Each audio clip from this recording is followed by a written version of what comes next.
আমরা অন্তর্বর্তীকালীন সরকারের সদস্য করে সেখানে পাঠিয়েছিলাম। তারা এক একজন এক একটা কথা বলছেন আর বলছেন কি আমাদের প্রথম ধাপ শেষ হয়েছে। আরে প্রথম ধাপে আপনাদের বলেন তো দেখে কতটুকু কি মিশন ছিল, কতজনকে হত্যা করা হবে সেটা বললে আমাদের জন্য ভালো হয়। আমরা প্রস্তুত থাকতে পারি। আমাদেরও তালিকা, হত্যার তালিকায় আমাদের সাতক্ষীরায় সাংবাদিকদের কতজনের নাম আছে আমরা এটা দেখতে পারি। আমি পরিষ্কার করে বলতে চাই যে সাতক্ষীরার একাধিক সাংবাদিক এর আগেও হত্যা হয়েছে। এর আগেই আমাদের এই শহীদ আলাউদ্দিনকে তার অফিসে হত্যা করা হয়েছে। এর আগে বিলালকে কলরায় হত্যা করা হয়েছে, কিন্তু সেই সব হত্যার কোনো বিচার হয়নি। সম্প্রতি সময়ে আবার কলরায় জাহিদুল ইসলামকে সেই রিপোর্টার্স ক্লাবের ভিতরে ফেলে পিটানো হয়েছে, তার কোনো বিচার হয়নি, শুধু একটি জিডি হয়েছে। কিন্তু সেই জিডি নেওয়ার পরে যে তদন্ত এবং সেই তদন্ত করে যে কোনো ব্যবস্থা নেওয়া সেটা নেওয়া হয়নি।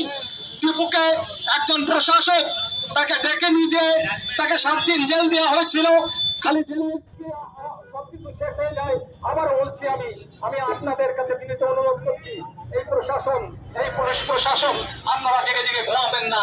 আপনারা দেখেছেন যে 5ই আগস্ট কি পরিণতি হয় এই জেগে জেগে ঘুমালে। আপনারা দেখেছেন সন্ত্রাসীদের পক্ষে নিলে কি পরিণতি হয় সেটা আপনারা দেখেছেন।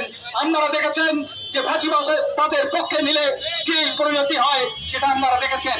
আপনারা নিশ্চয়ই বাংলাদেশের মানুষ এই পরিণতি আর দেখতে চায় না। এই জন্য 5ই আগস্ট নতুন বাংলাদেশ গড়ার লক্ষ্যে আপনাদেরকে ওই মসনদে পাঠিয়েছিল। কিন্তু আমি ব্যক্তিগতভাবে দেখছি যে আপনারা প্রতিটা ক্ষেত্রে ব্যর্থ হয়েছেন। আপনারা মানুষের নিরাপত্তা দিতে ব্যর্থ হয়েছেন, আপনারা সাংবাদিকদের নিরাপত্তা দিতে ব্যর্থ হয়েছেন। আপনারা এদেশের ব্যর্থতা স্বীকার করে নিয়ে আপনারা ওখান থেকে আস্তে আস্তে সরে যান। অন্তত আমরা নিরাপদ থাকি, মানুষ তাদের মতো করে তাদের নিরাপত্তা নিয়ে বেঁচে থাকুক। তাহলে অন্তত আর আপনাদেরকেও গালিগালাজ করবে না, আপনাদেরকেও দোষারোপ করবে না। মানুষ ব্যর্থ হতেই পারে, মানুষ সব ক্ষেত্রে যে সফল হবে সেটা তার কোনো কারণ নেই। অনেক ক্ষেত্রে মানুষ ব্যর্থ হতেই পারে। আমি আবারও বলছি যে গাজীপুরের যে আমার অগ্রজ, যাকে আমি চিনতাম, যাকে একজন ভালো মানুষ হিসেবে জানতাম, যিনি সার্বক্ষণিক ছিলেন সাংবাদিক, যিনি তার স্বপ্ন সয়নে শুধু সাংবাদিকতা করতেন, মানুষের উন্নয়নে ভূমিকা রাখতেন, দেশের উন্নয়নে ভূমিকা রাখতেন, সমাজ উন্নয়নে ভূমিকা রাখতেন, সেই আসাদুজ্জামানের জীবন নিস্তব্ধ করে দেওয়া হয়েছে। আমরা এর প্রতিবাদ জানাই, এর নিন্দা জানাই। অবিলম্বে শুধু ওই 7 জন নয়, যে 7 জনকে গ্রেফতার করা হয়েছে ওই ভুক্তভোগীদের সাথে তাদের একজনেরও মিল নেই, শুধু মাত্র ওই মহিলা ছাড়া। আর কোন সন্ত্রাসীকে আপনারা এখনো গ্রেফতার করেননি। আপনাদের এদেশের পুলিশ বাহিনীর, এদেশের র্যাব বাহিনী বা অন্যান্য আইন শৃঙ্খলা বাহিনীর যে কাজ আপনারা ঠিক সেইটাই করছেন। কিছু সাধারণ মানুষ, কিছু ভালো মানুষ ধরে নিয়ে এসে তাদের রং সৃষ্টিপুরের নামে নির্যাতন করে তাদের মুখ দিয়ে বলানো যে আমি ওখানে ছিলাম, আমি অমুক অমুককে দেখিয়েছিলাম। তাহলে আপনারা কি করতে আছেন? আপনাদের ইনভেস্টিগেশন কি? আপনারা কি শুধু বসে বসে টাকার বেতন নেওয়ার জন্য, ঘুষ নেওয়ার জন্য আপনাদের এই সংস্থার জন্ম হয়েছে? আমি পরিষ্কার করে আবারও বলছি, এমন কিছু করবেন না। যদি এই ডাক নিশ্চয়ই আজকে এখানে বিভিন্ন গোয়েন্দা সংস্থার লোক আছে, এটা ঢাকার বিভিন্ন দপ্তরে যাবে।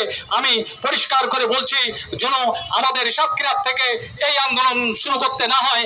আপনাদের বিরুদ্ধে যে এদেশের মানুষ নির্যাতন হচ্ছে, এদেশের মানুষকে হত্যা করা হচ্ছে, এদেশের মানুষ স্বাভাবিকভাবে বিরুদ্ধে আন্দোলনে যেতে বাধ্য হই। আমি আমার কথা আরো বাড়াবো না। এই প্রখর রোদের মধ্যে যারা আজকে আমাদের এই মানববন্ধনে হাজির হয়েছেন তাদেরকে সাতক্ষীরা প্রেস ক্লাবের পক্ষ থেকে আবারও ধন্যবাদ। আমি অত্যন্ত বিনয়ের সাথে, শ্রদ্ধার সাথে যারা 24-এ নিহত হয়েছেন, যারা 24-এ আহত হয়েছেন, আন্দোলন সংগ্রাম করেছেন, তাদের প্রতি আমার শ্রদ্ধা। যারা 71-এ এই বাংলাদেশ গড়ার জন্য যারা জীবন দিয়েছেন সেই সব শহীদ এবং যোদ্ধাদের প্রতি আমার বিনম্র শ্রদ্ধা। আমার বিনম্র শ্রদ্ধা আসাদুজ্জামান তুহিন এবং তার পরিবারের প্রতি আমার বিনম্র শ্রদ্ধা এবং শোক, যে তার পরিবারের প্রতি যেন তারা শোক সইবার মতো ক্ষমতা দেন সৃষ্টিকর্তা। আমি সকলকে বলি, শুধু সাতক্ষীরা সাংবাদিক নয়, সারা বাংলাদেশের সাংবাদিক জাগ্রত হন। তা না হলে ওই মানিক সাহা, ওই তালু, ওই খোকন, ওই শামসুর রহমান কেবল, ওই শহীদ আলাউদ্দিন সহ অনেকের মতো আপনাদের পরিণতি হবে। তাই আবারও বলছি যে আপনারা সারা বাংলাদেশের সকল ভেদাভেদ ভুলে যে আজকে যে সাতক্ষীরা সাংবাদিক সহ সারা বাংলাদেশের সাংবাদিকরা এক কাতারে দাঁড়ান। আপনারা এখন, তা না হলে সন্ত্রাসীরা এই বিভিন্নভাবে বিভিন্ন দলের ছত্র ছায়ায় আমাদের উপরে যে নির্যাতন, যে হত্যার যে যজ্ঞ চালানো শুরু করেছে, এটা অব্যাহত থাকবে। আমাদের নিজেদের স্বার্থে, আমাদের নিজের বাঁচার স্বার্থে, নিজের মাথা উঁচু করে কথা বলার স্বার্থে আপনারা এখন জাগ্রত হন এবং নিজের বিবেককে জাগ্রত করুন। সবাইকে শুভেচ্ছা এবং অভিনন্দন জানিয়ে আমি আমার বক্তব্য শেষ করছি। সবাই ভালো থাকুন, সুস্থ থাকুন।